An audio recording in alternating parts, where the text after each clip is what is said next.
perisaiku. Saat badai hidup menerpaku, janjimu di dalamku, pulihkan jiwaku. Ku kan berdiri di tengah badai dengan kekuatan yang Kau berikan. Sampai kapanpun ku kan bertahan, karena Yesus selalu menopang. Ku kan berdiri di tengah badai dengan kekuatan yang Kau berikan. Sampai kapanpun ku kan bertahan, karena Yesus selalu menopang hidupku.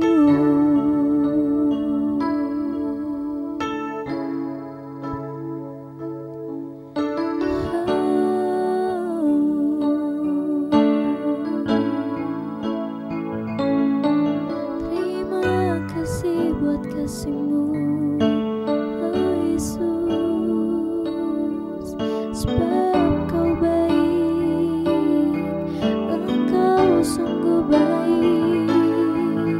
Terima kasih Tuhan, oh haleluya,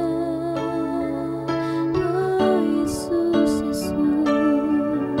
Kami mau menyembah-Mu, kami mau tinggikan nama-Mu,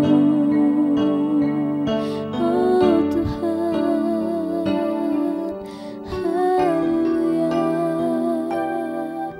Terima kasih.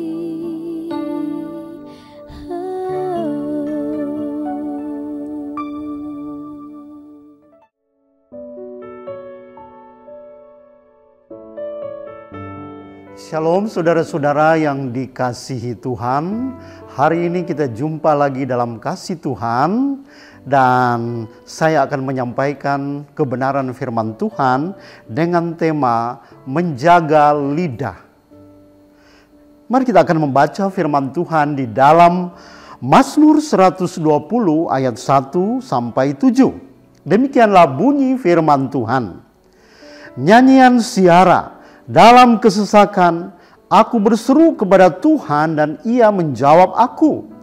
Ya Tuhan, lepaskanlah aku dari bibir dusta, daripada lidah menipu.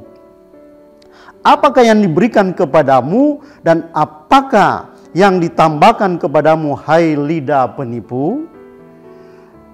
Panah-panah yang tajam dan dari pahlawan dan bara kayu arar. Celakalah aku karena harus tinggal sebagai orang asing di Mesek, karena harus diam di antara kemah-kemah Kedar.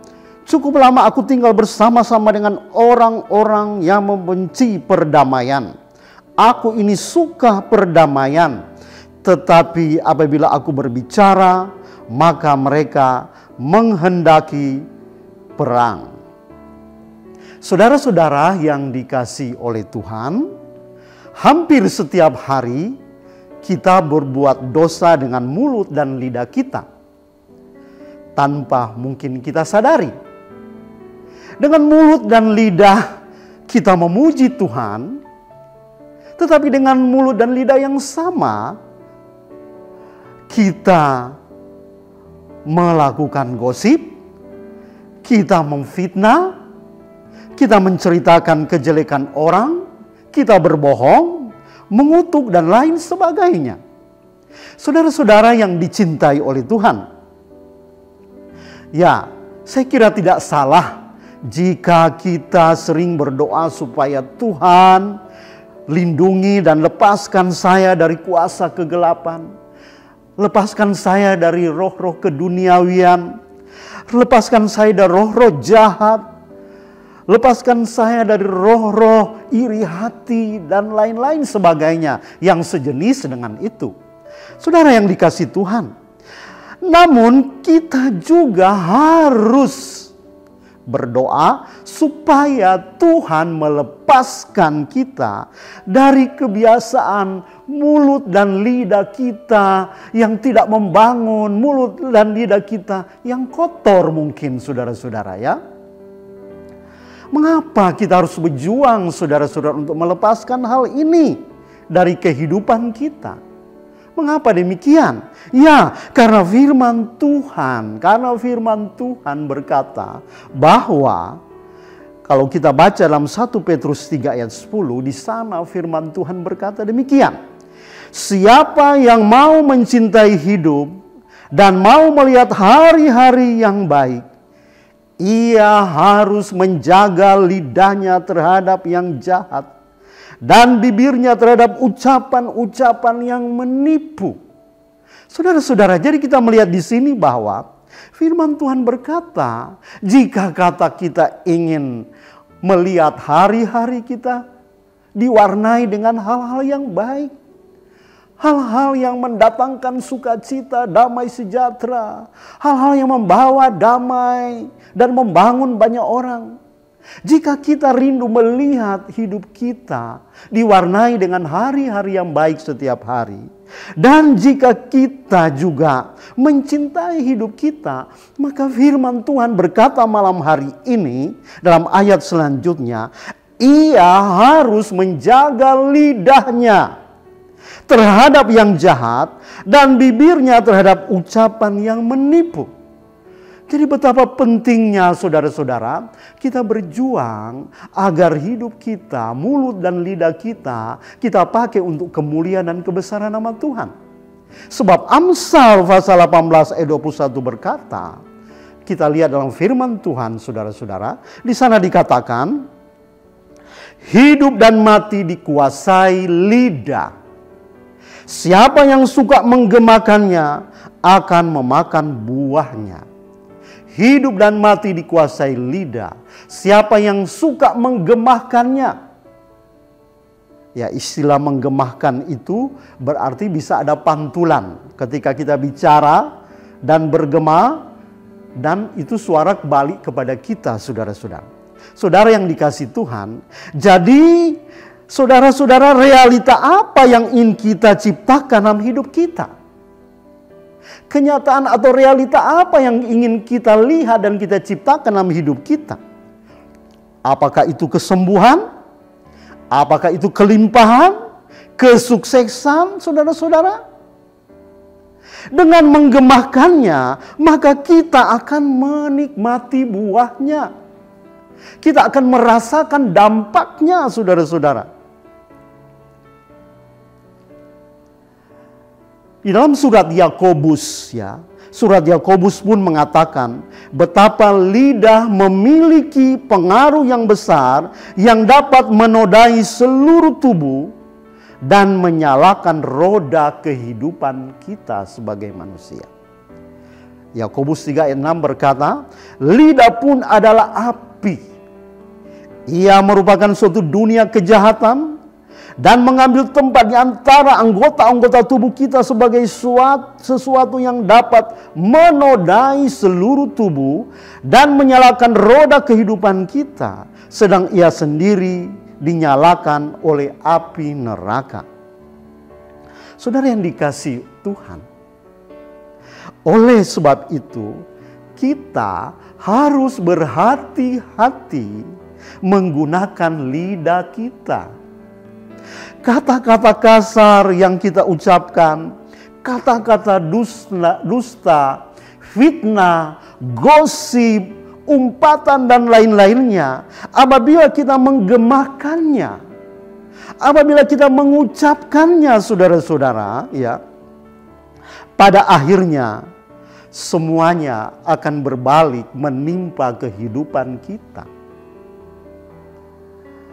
Akibatnya saudara-saudara apa? Kita akan menjadi orang-orang yang tidak disukai, tidak dapat dipercaya, dijauhi orang. Mungkin bisa teman-teman kita menjauhi kita. Dan tentunya akan berpotensi mendatangkan kesukaran dalam hidup kita atau masalah di kemudian hari, dan akhirnya akan membawa kita kepada kematian seperti yang telah dikatakan oleh Amsal 18 ayat 21 bahwa hidup dan mati itu dikuasai lidah. Jadi saudara-saudara, siapa yang bisa menjaga mulut dan lidah kita? Bukan orang lain, tetapi kita sendirilah sebagai anak-anak Tuhan, orang percaya, yang harus menjaga mulut dan lidah kita. Oleh sebab itu saudara, Bapak Ibu yang dicintai Tuhan, mari kita terus berdoa dan meminta kekuatan dari Tuhan agar kita bisa mengendalikan lidah kita. Sehingga apa yang keluar dari mulut dan lidah kita adalah kata-kata berkat. Kata-kata yang berguna dan bermanfaat dan membangun banyak orang. Dan pada akhirnya Yesus dimuliakan, nama Tuhan ditinggikan melalui kata-kata kita, saudara-saudara. Oleh sebab itu Rasul Paulus menasihati jemaat Efesus agar mereka yang sudah di dalam Yesus dan sudah menjadi manusia baru, telah diciptakan kembali, sepatutnya lah mereka memiliki gaya hidup sebagai manusia baru. Salah satu gaya hidup itu adalah cara kita berkata-kata. Perkataan kita sepatutnya adalah perkataan yang membangun. Oleh sebab itu Efesus 4 ayat 29 dan 30 berkata, janganlah ada perkataan kotor keluar dari mulutmu, tetapi pakailah perkataan yang baik untuk membangun di mana perlu, supaya mereka yang mendengarnya beroleh kasih karunia. Dan janganlah kamu mendukakan Roh Kudus Allah yang telah memeterai kamu menjelang hari penyelamatan. Inilah yang Tuhan rindukan kepada kita sebagai anak-anak Tuhan. Mari kita bergaya hidup sebagai orang-orang yang telah dibaharui, yang telah diciptakan kembali menjadi manusia baru, saudara-saudara. Kunci sukses dalam kehidupan rohani kita adalah ketika kita menjaga lidah kita dari hal-hal yang tidak berkenan kepada Tuhan. Dan mari saudara-saudara, kita perbanyak mendengarkan firman Tuhan. Kiranya Tuhan memberkati, menjadi berkat bagi Bapak Ibu sekalian. Ya, mari kita berdoa. Tuhan Yesus yang baik, hamba-Mu telah menyampaikan kebenaran firman Tuhan. Betapa penting Engkau menciptakan lidah kami untuk kami pakai demi hormat dan kemuliaan nama-Mu. Melalui lidah kami akan ada banyak orang diselamatkan, banyak orang diteguhkan, diberkati dan dibangun imannya Tuhan.